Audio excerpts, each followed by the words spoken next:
तो आज की जो वीडियो ना, इस वीडियो में हम देखने वाले हैं वही जो हम यहाँ पे कवर कर रहे थे pharmaceutical chemistry D Pharm first year में। यहाँ पे देखिए जो लास्ट की जो वीडियो थी उसमें हमने कवर करा था हैवी मेटल्स के लिए लिमिट टेस्ट। एंड उससे पहले देखिए हमने आयरन, सल्फेट और क्लोराइड का लिमिट टेस्ट देखा था। आपने पिछली वीडियोज़ को जरूर से देख लेना। आज जो हम देखने वाले हैं वो है लास्ट, वो है आर्सेनिक के लिए लिमिट टेस्ट। तो देखते हैं इसके बारे में। इसके अलावा मैं आपको बता दूं कि और भी जो आपके सब्जेक्ट हैं जैसे कि HAP है, फार्मास्टिक्स है और आपकी फार्माकोग्नोसी है, सोशल फार्मेसी है, उनको हमने ऑलरेडी कवर कर रखा है। आपने हमारे बैच में जाकर के ज्वाइन कर सकते हैं फार्मेसी वाला ऐप पर। आपने सिंपली प्ले स्टोर से उसको डाउनलोड करना है ऐप को, एंड लॉगिन और रजिस्टर करने के बाद ना आपको डी फार्म का सेक्शन नजर आएगा। उस पर आपने टैप करना है ना, तो उसमें आपको एक बैच मिलेगा डी फार्म का, डी फार्म फार्मा साथी करके।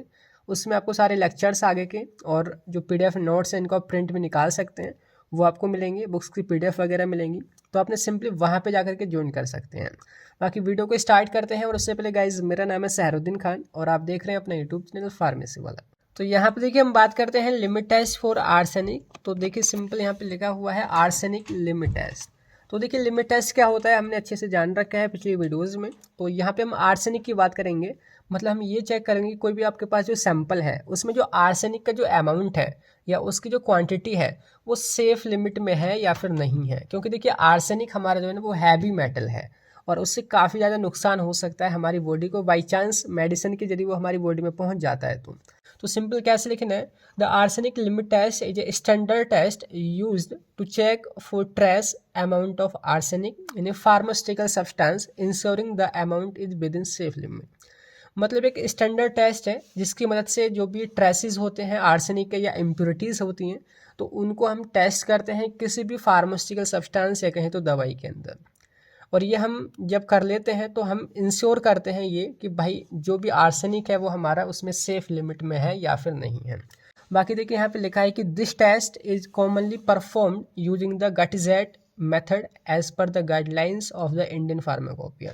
देखिए अभी तक जो हम लिमिट टेस्ट करते आ रहे थे ना, वो नेस्लर सिलेंडर में कर रहे थे, है ना। वहाँ पे एक स्टैंडर्ड ले रहे थे, टेस्ट ले रहे थे, पर नेस्लर सिलेंडर में कर रहे थे। पर यहाँ पे थोड़ा ना मेथड चेंज हो रहा है। जो हमारी इंडियन फार्माकोपिया है ना, उसमें ना गटजेट नाम का एक मेथड दिया हुआ है अगर आप आर्सेनिक के लिए लिमिट टेस्ट कर रहे हैं तो। और इसी को अभी हम यहाँ पे समझने वाले हैं। जो गटजेट या गटजेट आप इसको प्रोनाउंस कर रहे हो जो, तो ये जो है एक साइंटिस्ट हैं डॉक्टर हरमन गटजेट। तो उनके नेम पर पड़ा, जो कि हमारे एक जर्मन के केमिस्ट रहे। उन्होंने इस क्वालिटेटिव टेस्ट को मतलब सबसे पहले डेवलप किया था कि आप इसकी मदद से जो है आर्सेनिक को पता कर सकते हैं कि वो सेफ लिमिट में है या फिर नहीं है। और इसके बाद देखिए हम बात करते हैं कि किस प्रिंसिपल पे काम करता है आर्सेनिक लिमिट टेस्ट। तो यहाँ पे सिंपल इसका सिद्धांत क्या है, तो लिखा है कि the principle of arsenic limit test is based on the reduction of arsenic compound to arsine gas. When arsine gas come into contact with mercury chloride it form a yellow colour complex. अभी समझ नहीं आया होगा, मैं आपको बता देता हूँ कि ये जो है ना 2 स्टेप में होता है। आप ऐसे समझो कि सबसे पहले जो आपका आर्सेनिक है, आर्सेनिक मतलब जो हमारी इम्प्योरिटी है, इम्प्योरिटी, ठीक है, उसको हम जो है रिड्यूस करते हैं। रिड्यूस का मतलब है रिडक्शन कराना। अगर मैं आपको हिंदी में बताऊं, जो आपने रिएक्शंस पढ़ी होंगी, अपचयन। अपचयन का मतलब होता है मतलब किसी भी केमिकल से ऑक्सीजन का रिमूव होना या हाइड्रोजन का ऐड होना। अभी मैं आपको समझाऊंगा। तो ये आर्सेनिक जो है ना, वो रिड्यूस होकर के क्या बनाता है, आर्सिन गैस बनाता है, ठीक है। अभी जो आर्सिन गैस है, अब फर्दर इसका रोल होता है, ये जो आर्सिन गैस है, अब इसको हम अपने एक रिएजेंट, एक केमिकल से रिएक्ट कराएंगे, वो है मर्क्यूरी क्लोराइड। मर्क्यूरिक क्लोराइड, ठीक है। अब ये जो आर्सिन गैस है, ये मर्क्यूरी क्लोराइड नाम के केमिकल से रिएक्ट करती है और एक येलो कलर देती है। अब यही जो येलो कलर आया है ना, पीला कलर, वो अगर कम है, इसका मतलब कि वहाँ पे आर्सेनिक कम है। अगर येलो कलर बहुत ज़्यादा तेज है या बहुत ज़्यादा मतलब गाढ़ा है, तो उससे हमको पता चलेगा कि भाई यहाँ पे जो ना आर्सेनिक बहुत ज़्यादा है। समझ रहे हो। तो सारा जो फंडामेंट्स यहाँ पे होने वाले हैं वो येलो कलर पे होने वाले हैं, कि मतलब येलो कलर कम है मतलब आर्सेनिक कम है, येलो कलर ज़्यादा है मतलब आर्सेनिक यहाँ पे ज़्यादा है। और फिर उसको हम स्टैंडर्ड से कंपेयर करेंगे। अब पहले हमें ये समझना है कि आखिर रिडक्शन क्या है। रिडक्शन को मैं आपको एक एग्जाम्पल से समझाता हूँ। रिडक्शन, इसको हम हिंदी में बोलते हैं अपचयन। जो हिंदी मीडियम वाले उनको भी थोड़ा याद आ जाए कि अपचयन अभिक्रिया क्या होती थी। कि सपोज करो कि कोई भी आपका ये कंपाउंड है, सपोज हम इस तरीके से कंपाउंड बोल देते हैं, तो इसमें से ऑक्सीजन का बाहर निकल जाना, अगर किसी भी दिए हुए कंपाउंड में से ऑक्सीजन बाहर निकल रही है तो उसको भी हम क्या बोलते हैं, रिडक्शन बोलते हैं। या तो ऑक्सीजन बाहर निकल जाए या फिर हाइड्रोजन उसमें ऐड हो जाए, तो दोनों के दोनों क्या कहे जाते हैं, रिडक्शन कहे जाते हैं। समझ रहे हो, रिडक्शन का क्या मतलब है, ऑक्सीजन का रिमूव होना और या फिर हाइड्रोजन का ऐड हो जाना। एंड दूसरा पॉइंट जो आपने समझना है वो है ऑक्सीडेशन। ऑक्सीडेशन को हम हिंदी में ऑक्सीकरण भी बोल देते हैं या फिर उपचयन भी बोलते हैं। उपचयन ये जस्ट उल्टा होता है, मतलब कि ऑक्सीजन को ऐड हो जाना, किसी भी कंपाउंड में किसी भी केमिकल में ऑक्सीजन का ऐड हो जाना या फिर हाइड्रोजन का बाहर निकल जाना, ये क्या कहा जाता है, हमारा ऑक्सीडेशन कहा जाता है। समझ आया। अब यहाँ पे जो हमने समझना है वो रिडक्शन समझना है, क्योंकि हमारा जो प्रिंसिपल है वो रिडक्शन पे बेस है। अब देखोगे ये जो मैंने जो पूरा बताया कि आखिर येलो कलर कैसे आ रहा है, आर्सेनिक कैसे यहाँ पे रिड्यूस हो रहा है, तो सिंपल यहाँ पे ना कुछ केमिकल्स भी यूज़ किए जाएंगे, जैसे कि रिडक्शन के लिए रिड्यूसिंग एजेंट यूज़ किया जाता है। जो रिडक्शन जो होता है, यहाँ पे रिडक्शन कराने के लिए हम क्या करते हैं, रिड्यूसिंग एजेंट यूज़ करते हैं, रिड्यूसिंग एजेंट। ऐसे ही जब हम ऑक्सीडेशन कराते हैं तो ऑक्सीडेशन के लिए हम ऑक्सीडाइजिंग एजेंट यूज़ करते हैं, ऑक्सीडाइजिंग एजेंट। ठीक है, तो यहाँ पे देखिए सिंपल रिएक्शन है। ये जो आपका आर्सेनिक जो है ना, आपको जब एज ए इम्प्योरिटी या एज ए अशुद्धि आपको मिलेगा, ये आर्सेनिक एसिड फॉर्म में मिलेगा। मतलब आपके पास सपोज कर कोई गंदा पानी है, आपने वो गंदा पानी लिया या कुछ भी आपने एज ए सैंपल लिया, तो उसमें जो आपका आर्सेनिक होगा वो आर्सेनिक एसिड के रूप में होगा। तो देखो H3ASO4, तो ये जो है क्या है, आपका आर्सेनिक एसिड है। तो सबसे पहले ये रिड्यूस होगा। रिड्यूस होगा कैसे, रिड्यूस करने के लिए रिड्यूसिंग एजेंट यहाँ पे potassium iodide, KI, potassium iodide, और ये एसिडिक मीडियम में रिड्यूस होगा, यानी कि HCl भी हमने यहाँ पे लिख रखा है। अब देखोगे सिंपल इसमें क्या चेंज हो रहा है, ये बनाता है आर्सेनियस एसिड। पहले ये दो स्टेप में रिड्यूस होता है, ये ध्यान रखना। तो पहले बनाता है आर्सेनियस एसिड H3ASO3। मैंने बोला कि रिडक्शन क्या होता है, या तो ऑक्सीजन का रिमूव होना या हाइड्रोजन का ऐड हो जाना। तो यहाँ पे ऑक्सीजन देखो पहले 4 थे ना, वो अब यहाँ पे 3 रह गए, मतलब ये रिड्यूस हो गया, ये आर्सेनियस एसिड में रिड्यूस हो गया। अब फर्दर ये जो है ना दोबारा से क्या होगा, यहाँ पे दोबारा से क्या होगा, यहाँ पे रिडक्शन ही होगा। जैसे कि यहाँ पे यही आर्सेनियस एसिड आया, आर्सेनियस एसिड, अब ये जिंक नाम का रिड्यूसिंग एजेंट, अब रिड्यूसिंग एजेंट यहाँ पे चेंज हुआ, मीडियम एसिडिक ही रहेगा। जिंक नाम का जो रिड्यूसिंग एजेंट है, इसको जो है क्या करेगा, देखोगे पूरे के पूरे 3 जो है ना, 3 ये ओ, तीनों के तीनों यहाँ से रिमूव हो गए, मतलब बहुत ज़्यादा यहाँ पे रिडक्शन हो जाएगा, और यही ASH3 आपकी आर्सिन गैस बन जाएगी। ठीक है, अब आप बोलोगे ये हाइड्रोजन कहाँ से है जिससे आप रिएक्शन करा रहे हो, तो जिंक और HCl ये दोनों ही मिलकर के हाइड्रोजन रेडी करते हैं, और वही हाइड्रोजन की मदद से वाटर यहाँ पे निकलता है, उसके 3 मॉलिक्यूल, और आपकी आर्सिन गैस बन जाती है। अब इसमें एक भी ऑक्सीजन का मॉलिक्यूल नहीं है, एक भी एटम नहीं है, तो इसका मतलब ये है अच्छे से रिड्यूस हो गया है। तो हमने क्या करा, पहले जो आर्सेनिक था, जो आर्सेनिक एसिड की फॉर्म में था, उसको आर्सिन नाम की गैस में रिड्यूस करा लिया। तो आधा प्रिंसिपल यहाँ पे है कि जो आर्सिन गैस है उसके हमने 2 मॉलिक्यूल लिए, और मर्क्यूरी क्लोराइड HgCl2 उसके साथ जब आप रिएक्शन कराओगे, यहाँ पे आप देखोगे ये मर्करी और ASH2 ये कंपाउंड बनेगा, जो कि आपको क्या होगा, मर्करी आर्सेनाइड, आर्सेनाइड बोलेंगे, मर्करी डाई आर्सेनाइड बोलते हैं इसको, मर्करी डाई आर्सेनाइड ये आपको बनेगा, जो कि येलो कलर का होगा। ठीक है, और यहाँ से 2 HCl यहाँ से रिमूव हो जाएंगे। इतना आपको फंडामेंटल इसका समझ आया कि क्या प्रिंसिपल है। अब इसके हम रिक्वायरमेंट को समझ लेते हैं कि जब आप इसको परफॉर्म करोगे लैब में, हम एकदम लैब की तरह ही समझने वाले हैं, तो ये कैसे सारा कुछ काम होगा, क्या क्या ज़रूरतें होंगी। पहले आपको कुछ केमिकल्स चाहिए होंगे, तो सबसे पहले आपको एक सैंपल चाहिएगा जो आप मोनोग्राफ या फार्माकोपिया के अकॉर्डिंग तैयार कर सकते हैं, या अपनी मर्जी से कोई भी आर्सेनिक डाल करके एक रेडी कर सकते हैं 100 ml डिस्टिल वाटर में मिला करके। फिर आपको एक आर्सेनिक स्टैंडर्ड सॉल्यूशन चाहिए होगा जो कि 20 ppm का बनाना होगा, या आपने जो है मतलब मार्केट में मिलते हैं, या फिर आप लैब में भी तैयार करेंगे। मतलब आर्सेनिक आपको मार्केट में मिलेगा और लैब में आप उसका सॉल्यूशन तैयार करोगे। फिर उसके बाद आपको यहाँ पे मर्क्यूरी क्लोराइड चाहिए होगा, क्योंकि उसी के साथ बाद में रिएक्शन भी हो रही है। जिंक जो रिड्यूसिंग एजेंट की तरह यूज़ हो रहा है, पोटेशियम आयोडाइड ये भी दोनों चाहिए होंगे। स्टेनस क्लोराइड ये भी चाहिए होता है कई बार, टिन क्लोराइड इसको हम बोलते हैं। एंड इसके अलावा यहाँ पे लेड एसीटेट का पेपर चाहिए होगा, अभी हम प्रोसीजर में इसको समझेंगे। और फिर आपका HCl भी आपको चाहिए होता है क्योंकि एसिडिक मीडियम आपने तैयार करना होता है। एंड इसके बाद देखिए हम बात करते हैं एपरेटस रिक्वायरमेंट, कौन से एपरेटस आपको चाहिए होगा उसके बारे में भी समझना जरूरी है। अभी आपने केमिकल्स देखे थे कि कौन कौन से केमिकल्स चाहिएंगे, उनका यूज़ क्या होगा।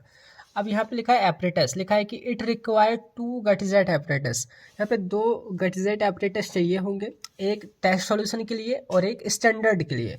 फिर हम टेस्ट को स्टैंडर्ड से कंपेयर करेंगे, ठीक है। जैसे हम नेशनल सिलेंडर लेते थे 2, ऐसे यहाँ पे ये वाले आपके ना 2 गटजेट एपरेटस लेने होंगे। देखोगे इनके बारे में समझना ना बहुत ज़रूरी है। देखो यहाँ पे ये इसकी रियल इमेज है कि कुछ इस तरीके से एक बोतल होती है, इसमें ये रबर है जिसकी मदद से एक जो है ग्लास ट्यूब इसमें फंसी हुई है।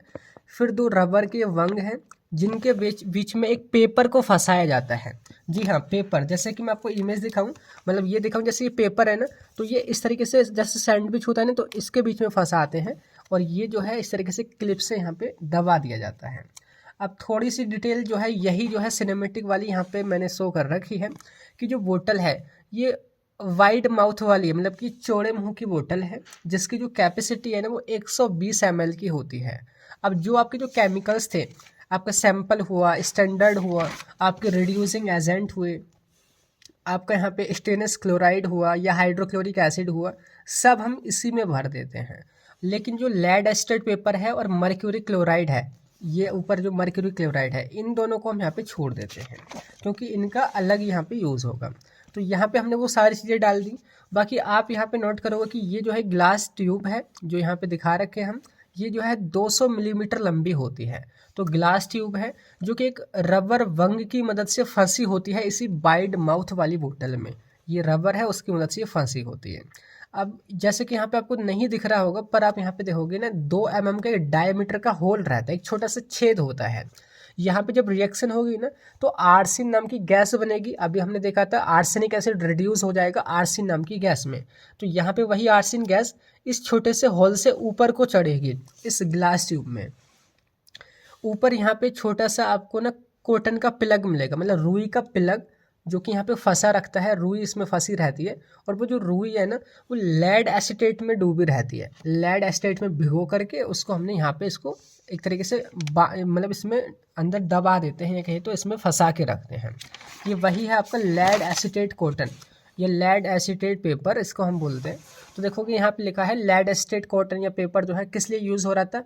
एक हाइड्रोजन सल्फाइड नाम का केमिकल ये गैस भी बनती है, तो वो ऊपर तक नहीं पहुँचे, केवल आर्सिन नाम की गैस ऊपर तक जाए, जो फालतू की जो गैस है वो यहीं पे ट्रैप हो जाए, फांस ली जाए, इसलिए इसका यूज़ होता है।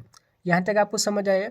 बाकी ये जो आपकी जो ग्लास ट्यूब है इसका जो अंदर का जो डायामीटर है, अगर हम इसको देखें तो ये अंदर से कितनी चौड़ी है, तो वो 6.5 mm रहती है। ये अंदर से इसका इंटरनल डायामीटर है, ठीक है। ऊपर आप देखोगे ये आपको यहाँ पे भी दिख रहा है, यहाँ पे भी दिख रहा है। ये 2 रबर के वंग हैं, ये रबर है, ये रबर है, आपको दिख रहे हैं। ये क्लिप है जो इन दोनों रबर को भींच के रखती है सैंडविच की तरह। इसमें ये पेपर दिखा रखा है एकदम क्लियर है आपको। यहाँ पे मैंने अभी आपको बताया कि एक पेपर रहता है, उसको हम ऐसे करके इसमें फंसा देते हैं, 2 रबर के बीच में ऊपर से क्लिप लगा देते हैं, ठीक है। आगे लिखा है और क्या रिक्वायरमेंट आपको चाहिए कि यहाँ पे पिपिट भी चाहिए होगी, ये वाली पिपिट जिससे आप केमिकल्स वगैरह को निकालोगे, मेजरिंग सिलेंडर जिससे आप क्वांटिटी को मेजर करोगे। समझ आ गया। प्रोसीजर को हम फॉलो कर लेते हैं कि प्रोसीजर आपने कैसे करना होगा। सबसे पहले आपने 2 जो है गटजेट एपरेटस ले लेने हैं, एक टेस्ट के लिए एक स्टैंडर्ड के लिए। मैंने मान लिया कि सपोज करो यही है, एक टेस्ट के लिए हमारा ये वाला है, स्टैंडर्ड के लिए ये वाला है। अब आगे आपने क्या करना है, सबसे पहले the test solution is prepared by dissolving specific amount in water and standard HCl जो कि आर्सेनिक फ्री रहना चाहिए and kept in a wide mouth बोतल। कि आपने क्या करना है, आर्सेनिक को लेना है जिससे आप एक सैंपल तैयार करोगे, या तो फार्माकोपिया को फॉलो करके तैयार कर सकते हैं, और HCl में मिला करके आप उसको तैयार करोगे। फिर जैसे सैंपल आपका तैयार हो तो आपने जो है इस वाइड माउथ वाली बोतल में जाकर के उसको डाल देना है। एंड इसका बाद देखिए आपने स्टैंडर्ड में क्या करना है, लिखा है यहाँ पे a known quantity of dilute arsenic solution in water and stannated HCl यानी कि जो कि आर्सेनिक फ्री रहना चाहिए is kept in wide mouth बोतल। आपने क्या करना है, जो आर्सेनिक है उसको लेना है जो कि स्टैंडर्ड तरीके से आपने बनाना होगा 20 ppm का, और वो फिर ऐसे ही जैसे सैंपल डाला था उसी तरीके से स्टैंडर्ड यहाँ पे इस तरीके से इस वाले में फिल कर देना है। ये टेस्ट वाला है, ये स्टैंडर्ड वाला है। अब बाकी के प्रोसीजर जो स्टेप्स हैं दोनों में सेम रहने वाली हैं। आगे यहाँ पे स्टेप लिखी हुई है कि फिर आपने 1 ग्राम पोटेशियम आयोडाइड डालना है सैंपल में भी और आपके स्टैंडर्ड में भी। तो आपने क्या करना है, यहाँ पे 1 gram potassium iodide, 1 gram potassium iodide, ठीक है।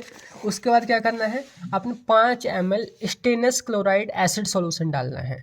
यहाँ पे भी 5 ml आपने स्टेनस क्लोराइड एसिड सॉल्यूशन यहाँ पे डालना है। तो 5-5 ml आपने दोनों में यहाँ पे डाल दिया। स्टेप समझ आ रही है आपको। उसके बाद आपने क्या करना है, अब आपने 10 ग्राम ग्रेन्यूलेटेड जिंक डालना है। ग्रेन्यूलेटेड जिंक जो कि आर्सेनिक फ्री रहना चाहिए, इसमें भी 10 ग्राम जिंक डालना है। मतलब जिंक के ना छोटे छोटे ग्रेन्यूल्स होंगे, छोटे छोटे दाने दाने से होंगे, है ना। तो वो आपने यहाँ पे दोनों में 10-10 ग्राम डाल देने हैं। इतना बिल्कुल सिंपल है, समझ आ गया होगा। अब क्या होगा आगे, यहाँ पे आपने दोनों जो आपकी गट जेट एपरेटस है उनको ना 40 मिनट के लिए रख देना है, बस काम ख़त्म। ये स्टेप्स आपने फॉलो करनी है, उसके बाद 40 मिनट के लिए उसको रख देना है, ठीक है। और में हम केवल 5 मिनट के लिए रख देते हैं, इसमें ध्यान रखना 40 मिनट के लिए रखना होता है। 40 मिनट में क्या होगा, रिएक्शंस होंगी, वही दोनों रिएक्शंस जो हमने यहाँ पे समझी हैं कि पहले जो आर्सेनिक एसिड था वो जो है आर्सेनस एसिड में कन्वर्ट होगा, फिर फर्दर आर्सिन नाम की गैस बनेगी, ठीक है। जब आर्सिन नाम की गैस बनेगी, जो कि दोनों में ही बनेगी क्योंकि स्टैंडर्ड में भी यहाँ पे आर्सेनिक है, सैंपल में भी आपका आर्सेनिक है। जब आर्सिन नाम की गैस दोनों में बनेगी तो वो इस होल से होती हुई ऊपर को जाएगी, यहाँ पे होल से होते हुए ऊपर को जाएगी। हमें पता है कि हमने यहाँ पे मर्क्यूरी क्लोराइड में भीगा हुआ एक फ़िल्टर पेपर लगा रखा है, यहाँ पर भी मर्क्यूरी क्लोराइड में भीगा हुआ एक फ़िल्टर पेपर लगा रखा है। तो जैसे ही आर्सिन गैस इसके कांटेक्ट में जाएगी, फ़िल्टर पेपर जो मर्क्यूरी क्लोराइड का है उसके कांटेक्ट में जाएगी, तो वो एक रिएक्शन करेगी सेकंड वाली, यानी कि आर्सिन गैस मर्क्यूरी क्लोराइड के पेपर से जब कांटेक्ट में जाएगी तो वो येलो कलर वहाँ पे शो करेगी। जो फिल्टर पेपर जो पहले यहाँ पे येलो कलर का था वो पीले कलर का यहाँ पे दोनों तरफ हो जाएगा। अब यहाँ पे जो पीला जो कलर आया है, बस उसकी इंटेंसिटी या कहें तो कौन सा फीका है कौन सा तीखा है, बस वो पीला कलर आपने देखना है। अगर जो टेस्ट वाला जो पीला कलर आ रहा है वो कम है स्टैंडर्ड से, मतलब कि टेस्ट हमारा पास है। अगर ये वाला ज़्यादा तेज है, ये थोड़ा फीका है, मतलब कि फेल है। समझ के सिंपल सा ये है। आगे यहाँ पे लिखा है रिजल्ट के बारे में कैसे उसको इंटरप्रेटेट करना है। लिखा है अगर पास है तो पास कब होगा, if the colour on the test filter paper is lighter than or the same as the standard, तो आर्सेनिक आपका सेफ लिमिट में है। मतलब पास तब माना जाता है जो टेस्ट फिल्टर पेपर है वो कम कलर शो कर रहा है एज कम्पेयर टू स्टैंडर्ड। अब फेल कब माना जाता है, if the colour is darker then the standard, मतलब अगर जो है टेस्ट वाला जो कलर है वो बहुत ज़्यादा डार्क आ रहा है, बहुत ज़्यादा पीला आ रहा है, इस वाले में अगर बहुत ज़्यादा पीला आ रहा है, इसमें थोड़ा फीका आ रहा है, मतलब कि फेल है, क्योंकि वो स्टैंडर्ड से जो है बहुत ज़्यादा लिमिट में वो आर्सेनिक रख रहा है जो कि हमको नहीं चाहिए, तो उसको यहाँ पे फेल माना जाता है। तो इस तरीके से आपने जो है आर्सेनिक का लिमिट टेस्ट करना है। आई होप थोड़ी मतलब समझ तो आ ही गया होगा, थोड़ी लेंथी वीडियो है। बाकी आपको जहाँ पे क्लियर नहीं हुआ है ना, अपना रीवॉच करना वीडियो को, आपको ना चीज़ें यहाँ पे क्लियर हो जाएंगी। मैंने एकदम प्रैक्टिकली बताया कि आखिर कैसे सारा परफॉर्म यहाँ पे आपने करना है। तो यही मैंने आज के इस वीडियो में बताना था। बाकी फिर मिलते हैं किसी नेक्स्ट वीडियो में। और ये अभी तक हमने ये पूरा चैप्टर कवर कर लिया है, एंड इसके अलावा जो और भी जो सब्जेक्ट हैं उनकी वीडियोज़ भी आप देख सकते हैं यहाँ पर टैप करके। तो तब तक के लिए bye bye, thank you, have a nice day.